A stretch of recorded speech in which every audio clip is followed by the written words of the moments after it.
Olá pessoal, tudo bem? Então nós vamos na nossa primeira aula, aula 1 de Informática Aplicada do curso de Manutenção e Suporte Informática, tá? Esse vídeo é um vídeo curto, de 10 minutos apenas, então eu vou ser bem rápido, tá? E aí as dúvidas que vocês tiverem nós vamos tirar depois com o chat, ok? Então nós vamos ver um resumo histórico da evolução do computador, conceitos de hardware e software, como diferenciar um hardware de um software, e sobre o funcionamento de componentes básicos de um computador. A evolução do computador é bom vocês lerem, tá? Vai tratar aqui que é importante a gente entender que o computador começou a evoluir justamente na Segunda Guerra Mundial, tá? Investimentos necessários para a guerra, por isso que foi surgindo aí os computadores. Nós temos aí algumas gerações, tá? Essas gerações não é uma regra, mas a geração é marcada aí primeiramente por válvula, depois por circuito integrado, depois pelo microchip, né? E aí por último essa geração que a gente vai utilizando até hoje, que vai só crescendo muito com o alto poder de processamento dos computadores. Nós temos então alguns conceitos de hardware e software sobre sistema, né? Que sistema é um conjunto de partes que trabalham concorrentemente para uma determinada tarefa, e com isso a gente consegue definir que um sistema computacional ele é composto de hardware e software que juntos trabalham para fazer um funcionamento de uma máquina, tá? Então, basicamente, o computador ele trabalha com dados que são inseridos, processamento desses dados e ele gera uma saída que é a informação, ok? Como é que a gente classifica computadores? Nós podemos classificar computadores como computadores pessoais, né, PC ou desktop, notebooks, handhelds, né, que são computadores de mão, mid-range, que são computadores de alto processamento, também chamados de servidores, e mainframes. Então, nos computadores pessoais, nós temos aqui algumas imagens que têm CPU, ok? Então, algumas CPU, alguns têm a CPU embutida no monitor, outros são mini PCs, né, computadores bem pequenos. Nós temos os notebooks, tá? Que antigamente, algum tempo atrás, existiam uns nomes de ultrabook, netbook, que hoje não existe mais. Hoje tudo é notebook, né? Porque hoje não se diferencia tanto quanto antes.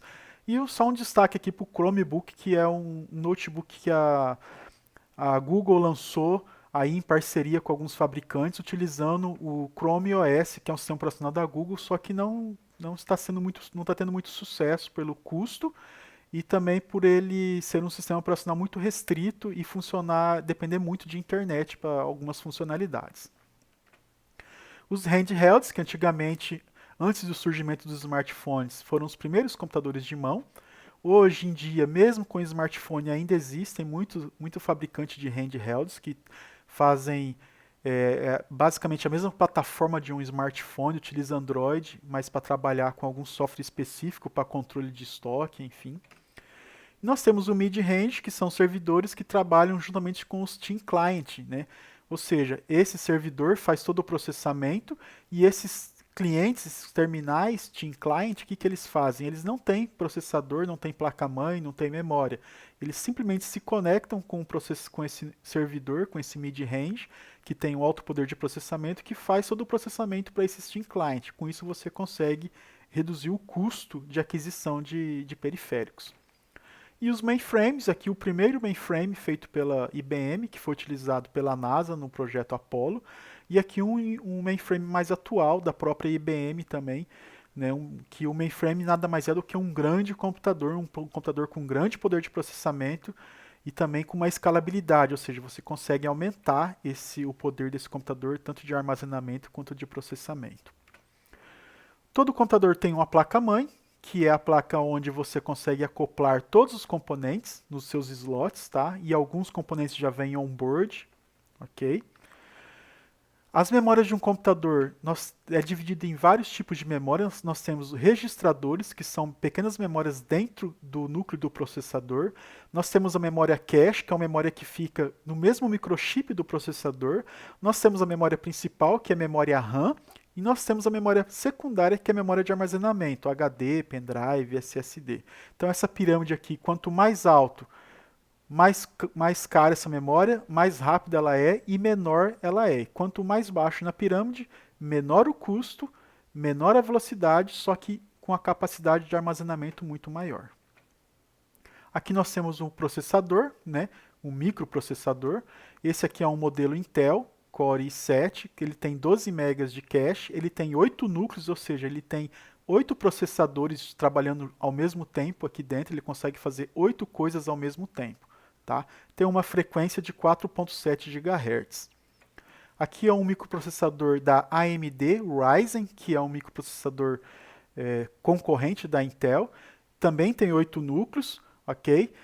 Tem 16 threads. O que são as threads? Ele virtualiza, ele pega esses 8 núcleos físicos e faz parecer que são 16, ok? Ele tem duas memórias cache, uma de 4 e uma de 3.9, uma de 32 e o clock dele é de 3.9 GHz. Software são programas, tá? Que controlam o computador, como eu já havia falado, e nós dividimos em dois tipos. O software de sistema, que é o nosso sistema operacional, e o software de aplicativos. O que são o sistema operacional? É aquele que controla o nosso hardware. Todo o hardware ele é controlado por um sistema operacional. Okay?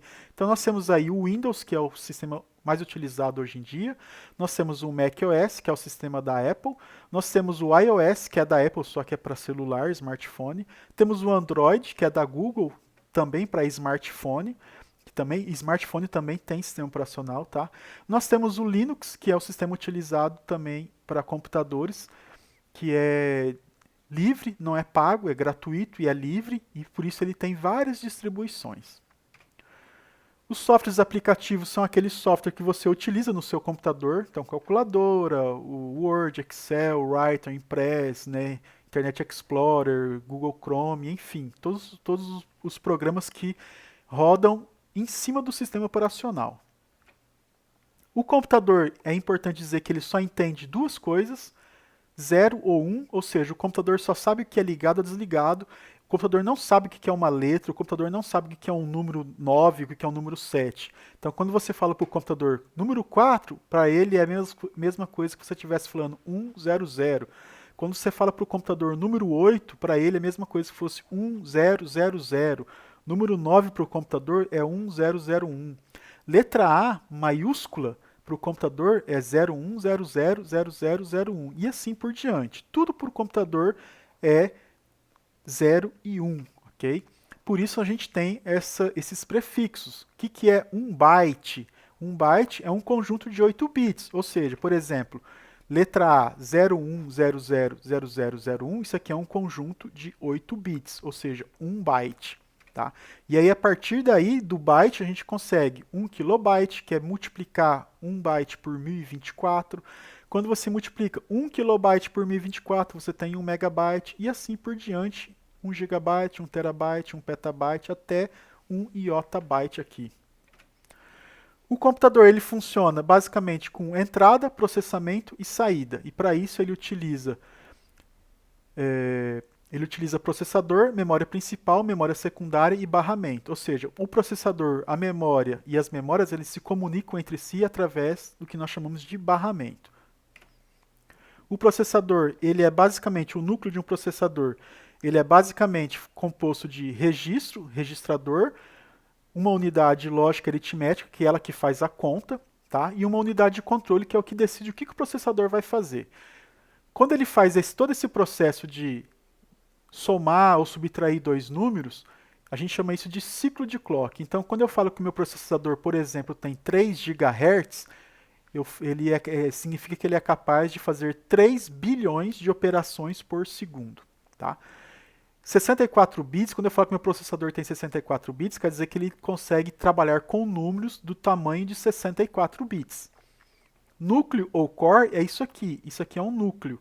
Quando eu falo em core, eu emulo isso aqui. O sistema operacional entende que o meu núcleo são 2, mas na verdade é um só, que são as threads. A memória, ela é basicamente trabalhada dessa maneira. Antigamente, as placas-mães, elas tinham a memória cache, era separada.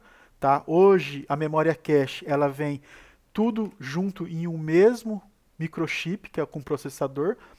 E aí nós temos a memória RAM, que sim, ela fica separada do processador, e o HD, tudo isso trabalha com barramento, ok?